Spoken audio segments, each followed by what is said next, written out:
धोबी और कुम्हार। आगरा शहर में एक धोबी और एक कुम्हार पास पास रहते थे।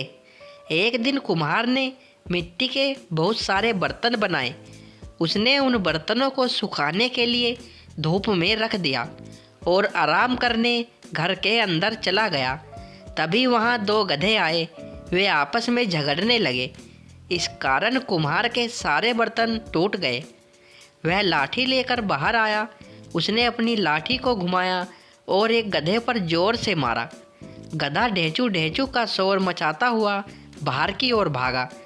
इस पर कुम्हार का पड़ोसी दौड़कर आया और बोला, अरे अरे, यह क्या करते हो? यह मेरा गधा है।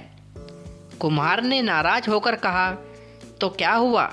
इसने मेरे सारे बर्तन चूर चूर कर दिए हैं। धोबी बोला, तुम मेरे गधे को पीटते क्यों हो? तुम्हारे बर्तन टूट गए हैं, तुम उनके पैसे ले लो।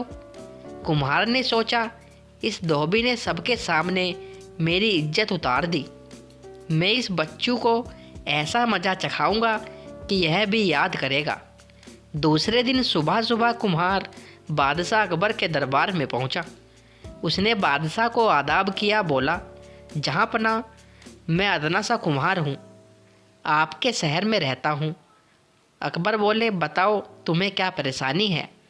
कुम्हार बोला, जहाँ पना, मैं एक ज़रूरी बात बताने के लिए आया हूँ। अकबर बोले, तो फिर जल्दी बताओ। कुम्हार, जहाँ पना, मेरा एक दोस्त फारस गया था। वह कुछ दिन पहले ही वापस आया है। उसने बताया, वहाँ आपके नाम का डंका बजता है, आपकी बड़ी इज्जत है वहाँ। मगर यह कहकर कुम्हार चुप हो गया। अकबर ने पूछा, हाँ आगे बताओ, बात पूरी करो। कुम्हार बोला, आपके हाथियों के बारे में उनका ख्याल अच्छा नहीं है। अकबर ने आश्चर्य भरे स्वर में पूछा, हाथियों के बारे में? तुम क्या कहना चाहते हो? जी हाँ हुजूर, उनका कहना है कि हमारे हाथी बड़े गंदे और काले हैं। हजूर, शाही हाथियों को तो साफ सुथरा होना चाहिए। कुम्हार ने बात पूरी की। बात तुम्हारी ठीक है कुम्हार, अकबर बोले। और हुजूर, मेरे दोस्त ने बताया कि फारस के शाह के हाथी खाने में सारे हाथी दूध की तरह सफ़ेद है। अकबर ने समझ लिया कि यह कोई चालबाज आदमी है। फिर भी इन्होंने पूछा, मगर फारस के शाह अपने हाथियों को इतना साफ सुथरा कैसे रखते हैं?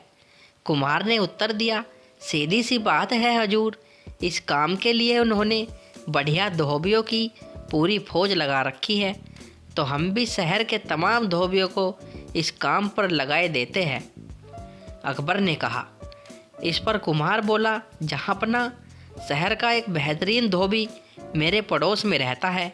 वह अकेला इस काम के लिए काफ़ी है।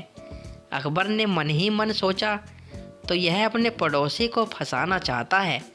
लेकिन उन्होंने कहा, ठीक है, हम उसी को बुला लेते हैं। अकबर के आदेश पर धोबी को दरबार में हाजिर किया गया। वह डर के कारण कांप रहा था। उसने डरते हुए कहा, जहाँ पनाह हजूर। अकबर ने आदेश दिया, देखो हमारे हाथी खाने के सारे हाथी काले हैं, तुम्हें इन्हें धोकर सफ़ेद करना है। जी हजूर, धोबी बोला।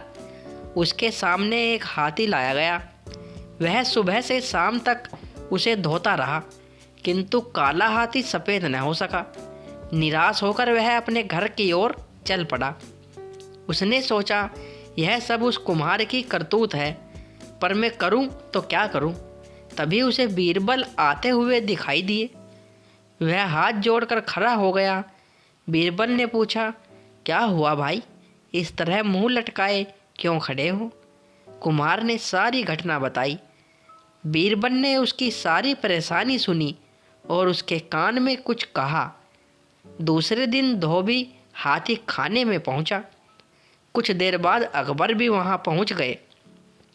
उन्होंने हाथी को देखा और धोबी से बोले, यह हाथी तो वैसा का वैसा ही है, जरा भी सफ़ेद नहीं हुआ। तुम कल दिन भर क्या करते रहे?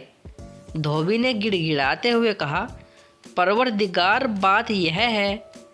हाँ, क्या बात है? अकबर ने पूछा। हुजूर, अगर कोई बड़ा सा बर्तन हो जिसमें यह हाथी खड़ा हो सके तो काम आसान हो जाएगा। धोबी ने बताया। अकबर ने आदेश दिया कि हाथी के खड़े होने के लिए बड़ा बर्तन बनवाया जाए।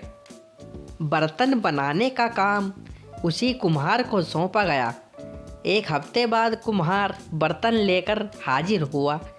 मन ही मन वह सोच रहा था, धोबी का बच्चा समझता होगा कि फंस जाऊंगा। अब देखता हूँ धोबी कैसे बचेगा। अकबर ने बर्तन को देखा और आदेश दिया, हाथी को बर्तन में खड़ा किया जाए। जैसे ही हाथी को बर्तन में खड़ा किया गया, बर्तन चूर चूर हो गया। अकबर ने नाराज होकर कहा, क्यों रे, यह कैसा बर्तन बनाया है? यह तो एक बार में ही टूट गया। जल्दी से दूसरा बर्तन बनाकर ला। कुम्हार बर्तन बनाकर लाता रहा और वह बार बार टूटता रहा। आखिर वह बादशाह के पैरों में गिर पड़ा।